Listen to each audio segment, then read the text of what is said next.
Hey, it's Daddy Steve. Please like, subscribe. Please do subscribe. Please do. It keeps everybody in the channel enthused and optimistic and happy and da-da-da. So please do that. Anyway, let's get straight to it. This is my commander review of gold key commanders. In number 3 is Mulan.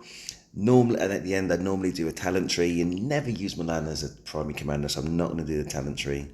Normally, I give the best practice, but you look at the commander skills, but it's only literally for the primary commanders, and again, never use Mulan as a primary commander, so I'm not even going to go there. Similarly with the civilization, I'm not going to do that either, but I am still going to do this review. But I just wanted a proxy. I just want to give you that, the background about why I'm not going to do the other elements.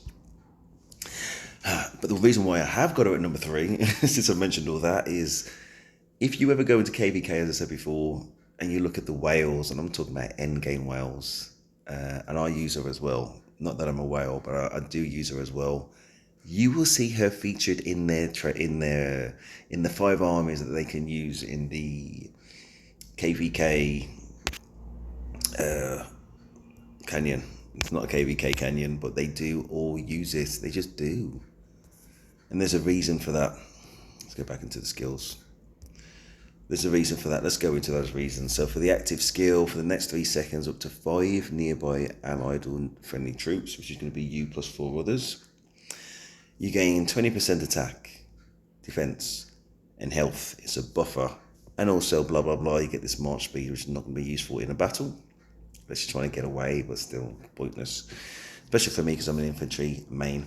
If this commander troop is surrounded, which is probably going to be all the time, their troop takes 5% less damage. So, that's an effective debuffer for them. Or, just keeps us alive. That makes us more tanky. Slightly more. About 5% more.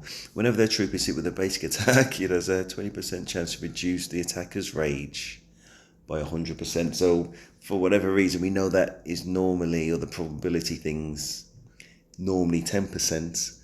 Thank goodness they made it 20% for her, which again is a gold key commander. And we'll take that. So obviously there's still an 80% chance it's not going to happen. But if it did, to reduce their rage by 100, knowing that the threshold is 1,000, aka otherwise known as 10%, we'll take it. Very good. Okay, so early game, Khan Slayer. Passive skills not affected by the rage bar, it will just happen automatically. Both primary and secondary commander troops gain 95% more experience from defeating barbarians. Let's move on. Very useful in the early game, and I can remember those little kind of just working your way up. Anyway, so one of a kind general, another passive skill. Again, not affected by the rage bar. The commander's troop gains an extra 20% attack.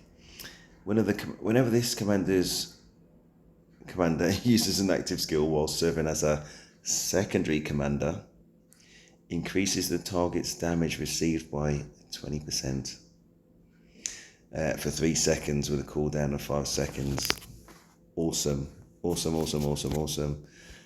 this one's still based on the expertise. So I've already gone into the reasons why. I won't go for the tree and for the civilization and the commander, but I will go to the museum. Mulan. So on top of everything I've just talked about, you also get an extra 20% troop health. And you deal 15%. So it's a 15% skill damage reduction. Obviously, so when people use skill damage against you, you reduce that damage by 15%. Makes you slightly more tanky, or you and your primary, because again, you will not be the primary, please only be the secondary. Anyway, I hope you found that useful. Please like and subscribe. That's Steve, and I am out.